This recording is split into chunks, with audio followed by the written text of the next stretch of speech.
Welcome, Rich Suresh. Thank you, Chow. My name is Shirish Netke, and we are solving the $2 trillion money laundering problem for banks. Most of you know that money laundering is a huge problem that affects people pretty much all over the world. What you may not realize is that only 1% of laundered money is actually caught by the authorities. What's also probably not known is that banks spend about $70 billion in trying to catch that $25 billion. And they're obviously not doing a good job of it because the regulators have decided to fine them $200 billion over the last 10 years for letting bad actors slip through the cracks. This is a huge problem.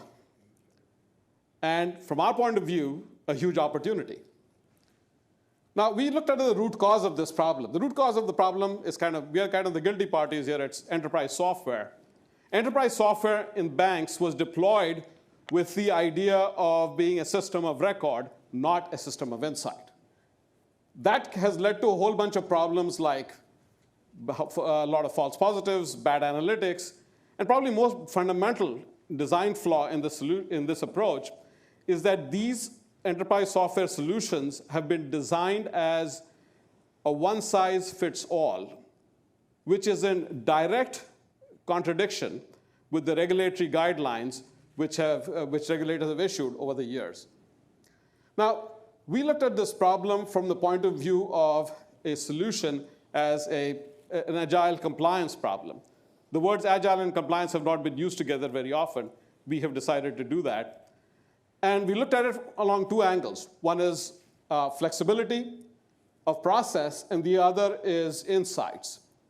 And traditional banks are obviously in the bottom left-hand corner with poor insights and poor flexibility, and that's where the traditional software and enterprise software vendors are. And their only response, or their only ability to solve that problem is adding more and more people. They've gone up like 10x in the last few years or so. They've added a lot of people. Meanwhile, a lot of technology companies, a lot of them from the Bay Area, have used the traditional model of licensed software plus implementation to create pretty good solutions for banks. The only problem is they cost millions of dollars and are suitable for folks like the 50 large banks, not the 10,000 small banks and credit unions in existence. If you were to look at it from the point of view of what we do, we are in the top right-hand corner where we have forensic inquiry and AI underpinned by AI, which provides a solution which is more specific to the bank's flexibility needs. This gives you more flexibility, more speed, and actually a lot more insight into what's happening in the bank. The net result of this is a reduction in cost of about 50%. Now, we've socialized this idea with a lot of regulators who are kind of the end user deciders on this product. And they have called us in to train bank examiners to look at what the future of technology is going to be in implementation. And we've also considered thought leaders in the area because we wrote a chapter of an upcoming book called the RegTech book. You can look for it in the next, it's upcoming, it'll be up in the next week or so. We are scaling our business by going through partners. We have one partner. We have a product being released in September with DXC. Most of you know it at HP and EDS. And we have traction in the form of current customers who are giving us SaaS contracts. We have a pipeline which gets us to $1 million in ARR in the next year or so, and partnerships which will get us to the 3 million level in year 2.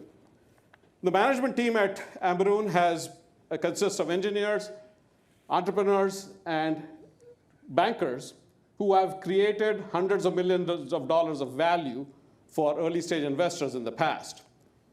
I would say the most important aspect of this opportunity from an investor point of view is its timing. We are coming in at a time when banks are struggling. The technology is ready. And most importantly, there is a tailwind from regulators to implement this, which is kind of that's where the timing aspect comes in. We have $1 million from strategic investors who are taking us to banks.